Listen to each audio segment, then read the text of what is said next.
નમસ્કાર મિત્રો, ગિરનાર યોગ સ્ટુડિયોના આ અષ્ટાંગ યોગ શ્રેણીમાં આપનું હાર્દિક સ્વાગત છે.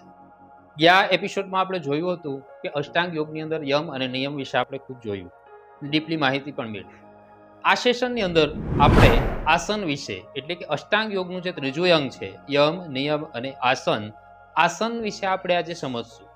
તો કે સાધન પાદની અંદર જે સ્થિર સૂક્ષ્મ આસનમ એટલે કે મહર્ષિ પાતંજલ ઋષિએ જે સાધન પાદની અંદર આજે સૂત્ર આપેલું છે કે સ્થિર સુખ માનસમ એટલે કે સ્થિરતા પૂર્વકની સ્થિતિમાં હલા ડુલા વગર એક જ સ્થિતિમાં જ્યારે આપણે કોઈ આસન શ્વાસ પ્રશ્વાસની ગતિ સાથે જે ટકાવી શકીએ છીએ તો એને આસન કહેવામાં આવે છે. આપણે કોઈ પણ મુદ્રામાં બેસીએ, કોઈ પણ સ્થિતિમાં બેસીએ, એ આસન છે એ બિલકુલ દ્વંદ રહિત, કોઈ પણ તકલીફ વગર, કોઈ પણ શારીરિક કષ્ટ વગર જ્યારે આપણે બેસીએ છીએ તો ત્યારે તેને સ્થિર સુખમાસનમ એટલે કે સ્થિરતા પૂર્વકનું આસન બાંધેલું છે એવું કહેવાય છે. આસન એ શારીરિક સ્વાસ્થ્ય અને માનસિક એકાગ્રતા અને આધ્યાત્મિક ઉન્નતિ માટે કરવાની ક્રિયા છે.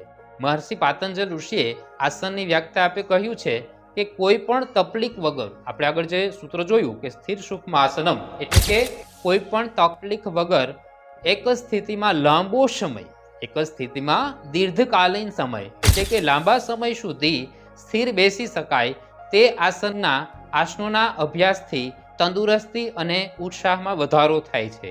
તો આપણે આ અષ્ટાંગ યોગની શ્રેણીની અંદર યમ, નિયમ અને આસન વિશે જાણ્યું. આસનો તો મિત્રો ઘણા બધા છે, પણ સ્થિર સુખમાસનમ એટલે કહેવાનો અર્થાત અહીંયા એ નીકળે છે કે સ્થિરતાપૂર્વક દીર્ઘકાલીન એટલે કે લાંબા સમય સુધી જ્યારે તમે સુખપૂર્વકની એક સ્થિતિમાં બેસી શકો છો તો તેને આસન કહેવામાં આવે.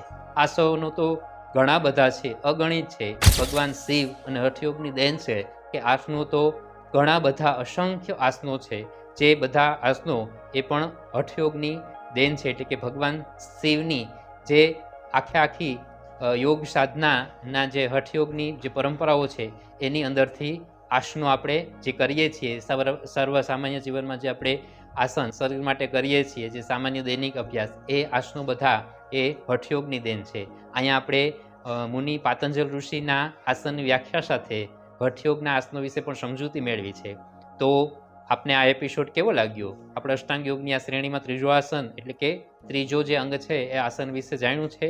હું યોગી કમલ આપને આહ્વાન કરું છું કે આ વિડીયો જો આપને ગમ્યો હોય તો આપણે આ વિડીયોને લાઈક કરીએ, શેર કરીએ અને સબસ્ક્રાઈબ કરીએ.